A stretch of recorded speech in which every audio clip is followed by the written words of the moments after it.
कुर्सी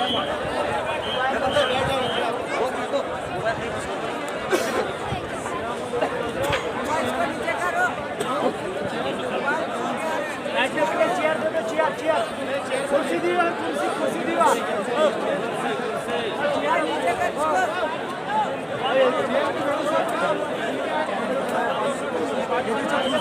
कुर्सी दी और कुर्सी ये कुर्सी दी तो नहीं चेयर पर बैठ।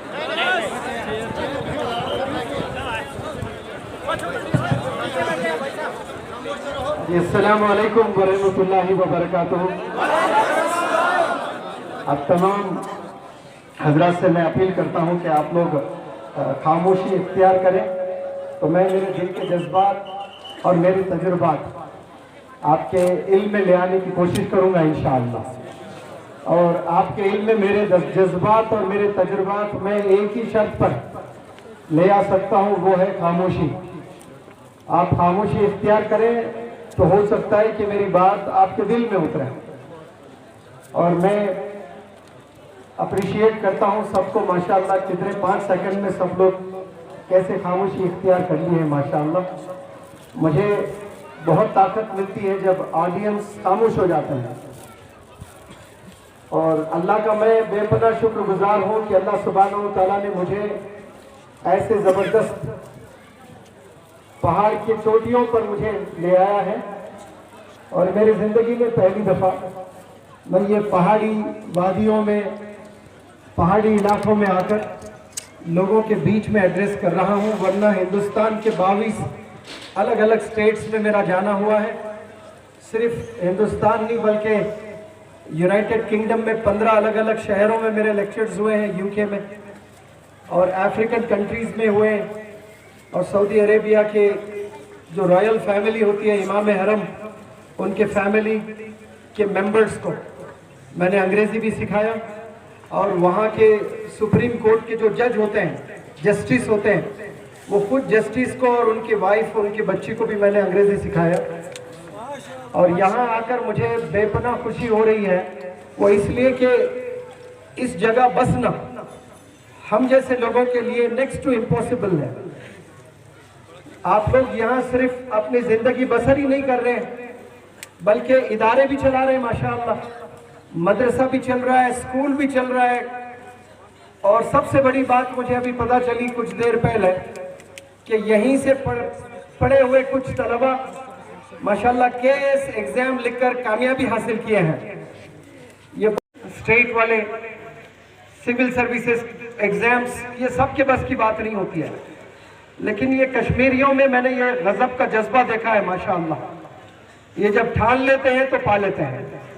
और आप लोग के इल्म में एक चीज मैं ले आना चाहता हूं, जिसके पास कुछ नहीं होता है, रिसोर्सेस नहीं होते हैं, उम्मीदें खत्म हो जाती है, लोग कोई भी नजर नहीं आते मदद करने के लिए, वहीं से चिंगारियां निकलती है और वहीं से रेवोल्यूशन पैदा होता है। और जहां सारी फैसिलिटीज मिलती हैं, आप वहां उनके जिंदगियों में जाकर देखें, वो लोग कुछ बड़ा अपने जिंदगी में पा नहीं रहे होते हैं। जिनके पास कुछ नहीं होता है, लेकिन अगर इरादा होता है, वो लोग मंजिल तक बहुत आसानी से पहुंच जाते हैं। मैंने 3 लाख से ज्यादा नौजवानों को पढ़ाया है, लेक्चर दिया। ऐसा नहीं है, ऐसे तो ना जाने कितने लोगों को लेक्चर दिया मैंने। पढ़ाने का मतलब बाकायदा 1 महीना या 40 दिन पढ़ाया है 3 लाख नौजवानों को। और मैं नौजवानों से हमेशा कहता हूं, आप में से आधे से ज्यादा अपने किस्मत पे रोते हैं कि मेरे पास पैसा नहीं है, मेरे वालिद ने अच्छी तालीम नहीं दी है, मुझे अच्छे स्कूल में मेरी तालीम नहीं हुई, गवर्नमेंट स्कूल में मैंने पढ़ाई की है। जो जो ऐसे किस्मत में रोने वाले हैं, वो एक दफा डॉक्टर एपीजे कलाम साहब की जिंदगी में झांके। वो भी तो ऐसे ही छोटे स्कूल में तालीम हासिल किए थे। वो भी घरों में जाकर न्यूज़पेपर्स डाला करते थे।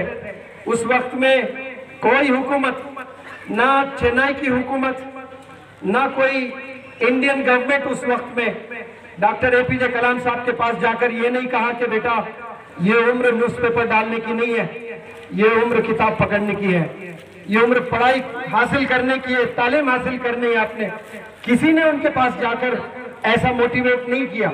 वो चिंगारी उनके पास में थी, वो तोप बनकर माशाल्लाह पूरे दुनिया में कैसे फैले, वैसा प्रेसिडेंट पूरे वर्ल्ड में शायद आज तक पैदा नहीं हुआ। आपकी सिंप्लिसिटी, आपका विजन, आपकी पर्सनैलिटी, आपका कैरेक्टर, कभी कैंटीन में 2 सालन बनकर आ जाते, हमारे यहाँ दस्तरखान पे 4 साल अगर आ जाए तो हम तो दबा के बैटिंग कर लेते हैं। डॉक्टर APJ कलाम साहब के दस्तरखान पर कभी 2 साल आते तो पूछते कि क्या कोई त्योहार चल रहा है भारत में, ये 2 साल क्यों है, सालन एक ही रखे।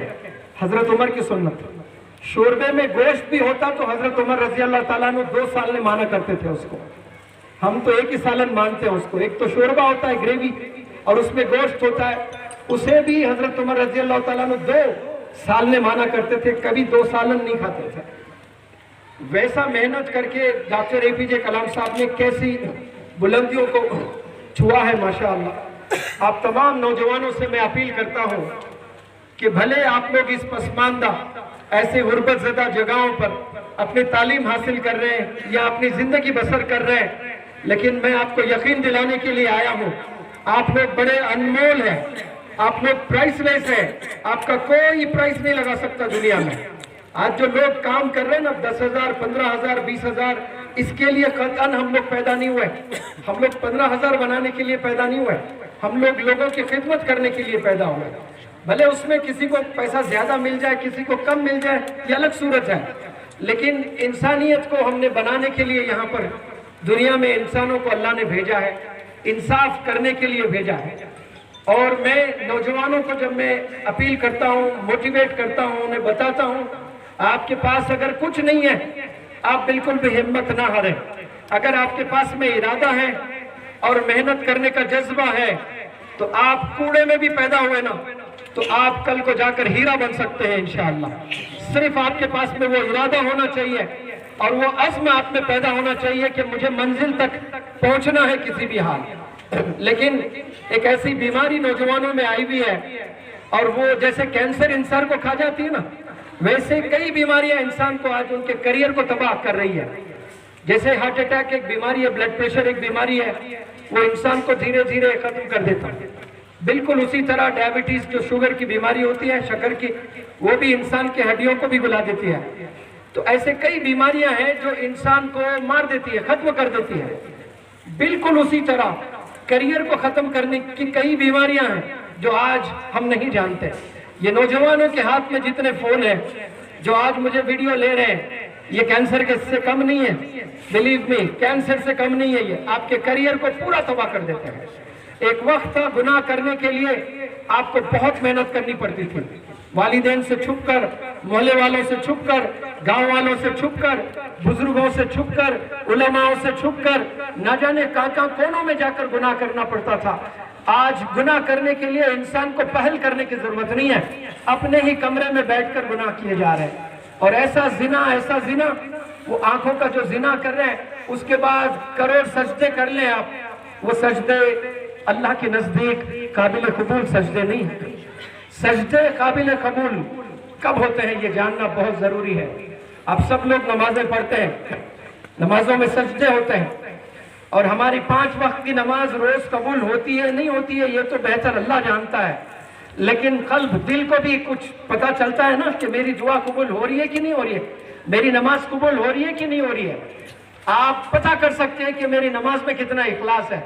अगर आपने 24 घंटे में एक भी झूठ नहीं बोला है, किसी को भी धोखा नहीं दिया है, अपनी आंखों का जिना नहीं किया है, तो समझना कि आपकी नमाजों में वो इखलास पैदा हो रहा है और अल्लाह सुब्हानहू व तआला की नजर में आप एक बहुत ही खास मुसलमान बंदे बनकर उभर रहे हैं। आज हम लोग नमाज भी पढ़ते हैं तो वो भी तादाद 2%, 5% रह गई है। 95% तो अल्लाह की आवाजें जो मीनारों से गूंजती हैं, they turn deaf ear to the calls of success.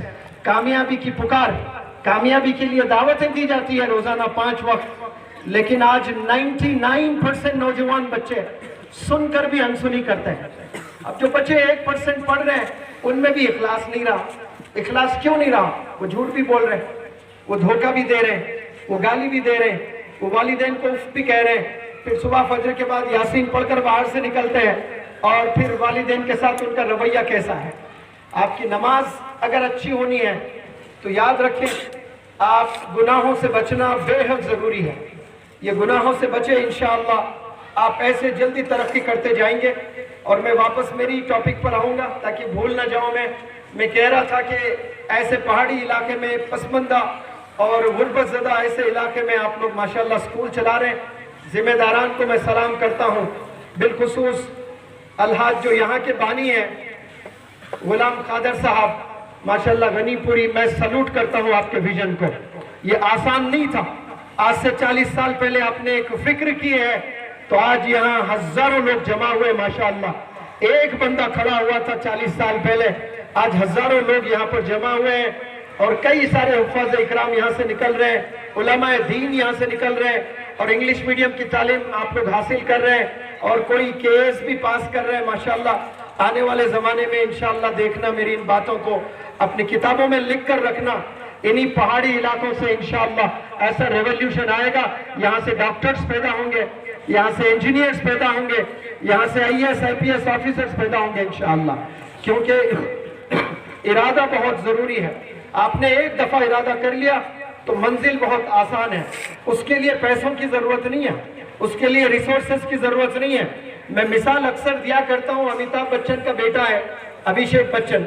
Amitabh Bachchan से बड़ा एक्टर पैदा नहीं हुआ हिंदुस्तान में। इंडस्ट्री है, यूनिवर्सिटी है, लेकिन उसके बच्चे को वो मकाम क्यों नहीं मिला है? उसके पास में नॉलेज है, अमिताभ के पास में पैसा है, इन्फ्लुएंस है, रिसोर्सेस है, क्या नहीं है ये बताएं मुझे। लेकिन वो बच्चा वहां तक नहीं पहुंच पाया। सुनील गावस्कर कैसा जबरदस्त क्रिकेटर इंडिया का, उसका बेटा रोहन गावस्कर, देख ले कोई पहचानता नहीं उसको। आप देखें ऐसी जगह से महेंद्र सिंह धोनी आया, कोई नहीं जानते थे उसको, आज कैसा कैप्टन बनकर उभर रहा है। वालिदैन अगर रिसोर्सफुल है, इन्फ्लुएंशियल है, वेल्दी है, जरूरी नहीं कि आप वो वेल्थ, वो इन्फ्लुएंस से आपको कामयाबी मिले। कामयाबी के लिए अंदर चिंगारी होना बहुत जरूरी है। ये चिंगारी के बिना मंजिल कभी नहीं मिलने वाली है आपको। आप इरादा बनाएं, इंशाल्लाह ये ऐसा वक्त से गुजर रहे हो आप जवानी का, इसमें जो आप चाहें वो कर सकते हैं। लेकिन शर्त यह है कि डायरेक्शन बहुत जरूरी है। यहाँ कोई बंदा खड़े होकर मुझे बताएं कि किसी के 17 फ्रैक्चर्स हुए हैं, 17 फ्रैक्चर्स हुए हैं, 7 सर्जरीज हुए हैं। एक लड़की की मैं कहानी आपके इल्म में ले आना चाहता हूँ। राजस्थान सब लोग जानते हैं, रेती इलाका, रेत का रेगिस्तान, वहाँ एक छोटे से गांव में एक लड़की के 17 फ्रैक्चर्स हुए हैं। वो कभी गिरती तो हड्डी टूट जाती है। हड्डी में जो बोन मैरो गुद होता ना, वो बिल्कुल पतला। ऐसे कई लोग हैं जो कभी गफलत से भी गिरते हैं तो हड्डी टूट जाती है। हम गिरते हैं तो हड्डी नहीं टूटती क्योंकि हड्डी में गुद है, अल्लाह ने वो पावर दिया है। उस लड़की के 17 फ्रैक्चर्स हुए हैं, 7 सर्जरीज हुए हैं, और हाइट उसकी बेचारी की इतनी, जो बौनी कहते हैं ना उर्दू में, सुना आपने? जो बौना होता है, बौनी होती है इंग्लिश में, उसको ड्वार्फ कहते हैं, DWARF। बिल्कुल छोटे सर्कस में आप लोग देते हैं, छोटे छोटे हाथ होते हैं, छोटे पैर होते हैं। तो वो उसकी बहनें भाई सब खानदान में वैसे ही थे। तो शौहर उसका बाप वो छोड़कर बीवी बच्चों को दिल्ली आ गया। तो माँ परेशान, बच्चे परेशान, क्योंकि सब बीमारियों में मुलविस है। तो जो शौहर ने छोड़कर, यानी अपनी बेटी को छोड़कर बाप दिल्ली आ गया, तो बात सुने आप लोग बड़े गौर से। माँ ने कहा बेटे से कि बेटा तूने बेसहारा छोड़कर मुझे, तेरी बीवी और तेरे बच्चों को छोड़कर तू दिल्ली चला गया और किसी से शादी कर ली तूने। खैर कोई बात नहीं, कम से कम ये 3-4 जो तेरे बच्चे हैं उनमें से एक बच्ची बहुत पढ़ना चाहती है, वो बच्ची को तू जरूर दिल्ली बुला और एजुकेशन दे। तो माँ होती है, माँ की बात उस बंदे ने सुनी और उस बच्ची को राजस्थान के छोटे गांव से दिल्ली बुलाकर स्कूल में दाखिला दिलवाया, गवर्नमेंट स्कूल में। पैसे वैसे तो नहीं थे, गवर्नमेंट स्कूल में वो लड़की पढ़ाई करती थी और इतने अच्छे नंबरात से पास होती थी। तो उसके सौतीली माँ को बड़ा जलन सा होता था। और उसकी भी एक बेटी थी जिसको स्टेप सिस्टर कहते हैं, हम उम्र। वो बच्ची अच्छे नंबरात से कामयाब नहीं होती, लेकिन ये जो कम खत की लड़की जो राजस्थान के गांव से आई, ये बड़े अच्छे नंबरात से कामयाब होती थी। अब ये देखकर को उसे इतना जलन हसद पैदा हुआ है कि ये लड़की बहुत आगे जा रही है, मैं ऐसा खत्म नहीं होने दूंगी। उसने एक शर्त लगाया, इलेक्ट्रिसिटी की बिल बहुत आ रही है, 7 बजे के बाद यहाँ घर में कोई लाइट फैन नहीं चलेगा, तो वो लाइट बंद करना शुरू कर दी ताकि ये पढ़ाई ना करे। देखिए, जिसमें जुर्रत होती है, जिसमें इरादा होता है, जिसमें अज़्म होता है, वो अपने मिशन को कभी छोड़ते नहीं। तो वो बंदी क्या करी, सुबह 3 बजे जाकर पढ़ना शुरू किया, बाहर जाकर घर के सहन में बैठकर पढ़ाई करना शुरू की और अच्छे नंबरात आने लगे उसको। अब ये देखा नहीं गया उसको, अब जुल्म करना शुरू किया। अब इतना जुल्म करना शुरू किया कि उसके पास में कोई ऑप्शन नहीं था, या तो वो जुल्म सहे या फिर वापस राजस्थान छोटे गांव चले आए। वो बहुत सोचकर एक कदम उठाया और वो कदम ना राजस्थान की तरफ गया और ना ही वो उस घर में रहकर उसने तालीम हासिल की है। वो अपने माँ बाप को छोड़कर वो एक स्लम में जाकर, यमुना विहार दिल्ली में है, वो स्लम में जाकर पढ़ाई, अपनी तालीम, अपना एजुकेशन उसने शुरू किया। और वो बच्चों को ट्यूशन पढ़ाकर वो अपनी स्कूल की फ़ी वगैरह दिया करती थी, या और मज़ीद किताबें खरीदना, पढ़ाई करना। और आप लोग के इल्म में मैं ये बात ले आना चाहता हूँ, बहुत गौर से सुने। वो ट्यूशन उसकी फ़ी होती थी 10 रुपये, कोई 15 रुपये, कोई 20 रुपये देता था। महीना उसकी कमाई होती थी 200 रुपये। वो 200 रुपये में वो पूरा महीना गुजारना होता था उसको, और वो 200 रुपये में वो स्कूल जाना, कॉलेज जाना, फिर 6-6 घंटे ट्यूशन पढ़ाना बच्चों को। और वो अपने एक इंटरव्यू में उसने बताया कि रोटी होती ना, वो रोटी 3-4 दिन की रोटी बना लेती बैक वक्त में, और पानी में डुबो करके वो रोटी खाती ताकि सालन बनाने में वक्त ज़ाया ना हो। तो रोटी को पानी में डुबोकर, भिगोकर, सुबह में भिगोया, रात में आकर वो रोटी खाकर बच्चों को ट्यूशन पढ़ाकर वो 10th क्लियर किया, 12th क्लियर किया, फिर उसने ग्रेजुएशन क्लियर किया।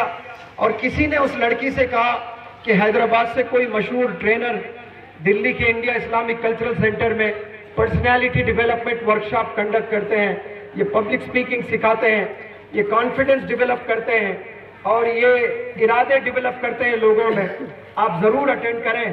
तो वो लड़की आई बेचारी प्रोग्राम अटेंड करने के लिए। 20 दिन गुजर गए, उस लड़की में उतनी हिम्मत नहीं कि वो स्टेज पर आए, बात करे। एक दिन मैंने खूब ज़बरदस्त मोटिवेशनल लेक्चर दिया, तो वो लड़की ने हिम्मत जोड़कर 300 नौजवान बच्चे यूनिवर्सिटीज़ के थे वहाँ, दिल्ली यूनिवर्सिटी, जामिया इस्लामिया से, सब बंदे बैठे हुए हैं। वो हिम्मत जोड़कर बिल्कुल कोने से आकर स्टेज के दरमियान बीच में आ गई और माइक लेकर खड़ी हुई। 1 मिनट तक उसके हलक से आवाज़ नहीं निकल रही थी। तो मुझे बड़ा दर्द हुआ है।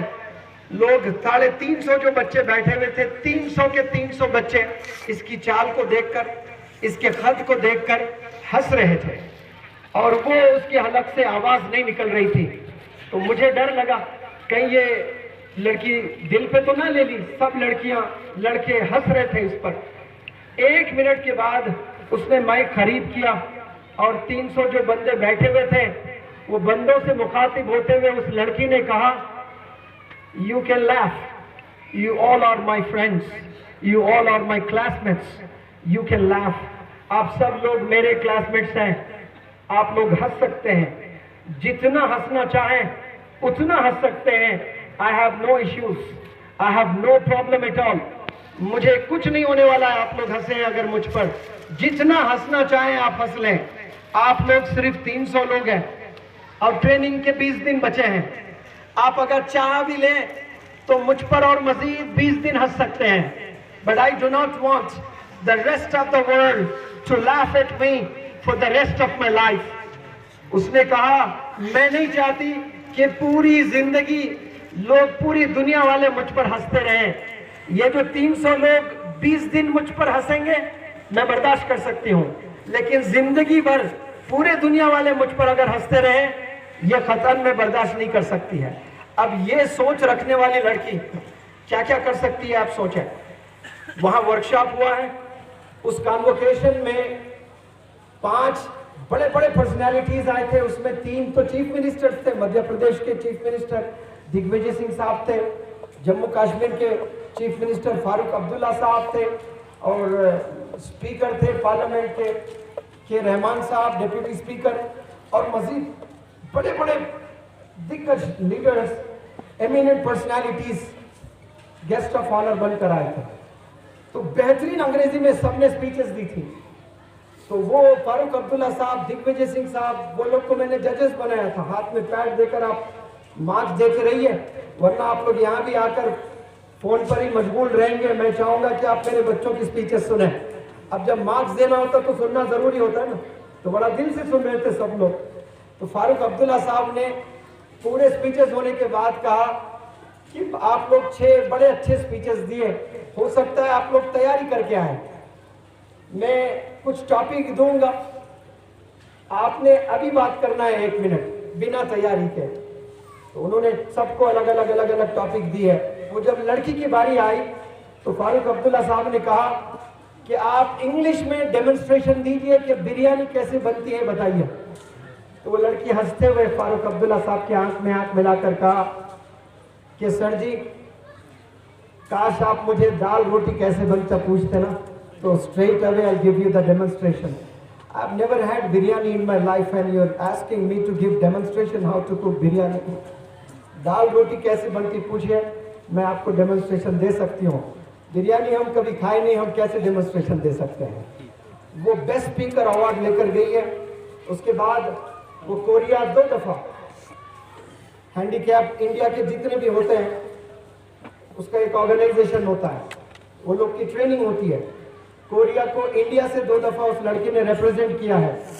उसके बाद जापान में 1 साल की ट्रेनिंग, लीडरशिप की ट्रेनिंग लेने उस लड़की गई है और वापस आई है। आकर एक इम्तिहान लिखने की जरूरत की है। उस इम्तिहान का नाम है यूपीएससी। 2016 में पहला अटेम्प्ट किया, तो पहले ही अटेम्प्ट में वो क्लियर करके आईएएस ऑफिसर बनी माशाअल्लाह। आप देखिए कैसी कहानी उसकी, कैसी गुर्बतज़दा जिंदगी उसकी, कैसे मुसीबतों से अपनी जिंदगी को काटा। ना वालिद का सपोर्ट, ना माँ का सपोर्ट, ना रिसोर्सेस, ना कोई मोटिवेशन।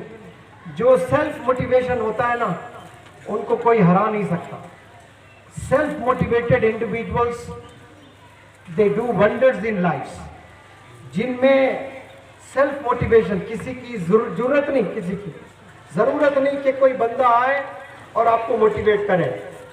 अब वो तो 50-50 हो जाता है, लेकिन याद रखें, जो चिंगारी अंदर से है, जो बंदा खुद करना चाहता है, उसको फिर कोई रोक नहीं सकते। इसीलिए आप लोग से गुजारिश, कश्मीर में बहुत से नौजवान बच्चे आईएएस और आईपीएस एग्जाम लिखना चाहते हैं। ये कोई टफ एग्जाम नहीं होता है, इसकी तैयारी करना है और डिसिप्लिन से तैयारी करना है।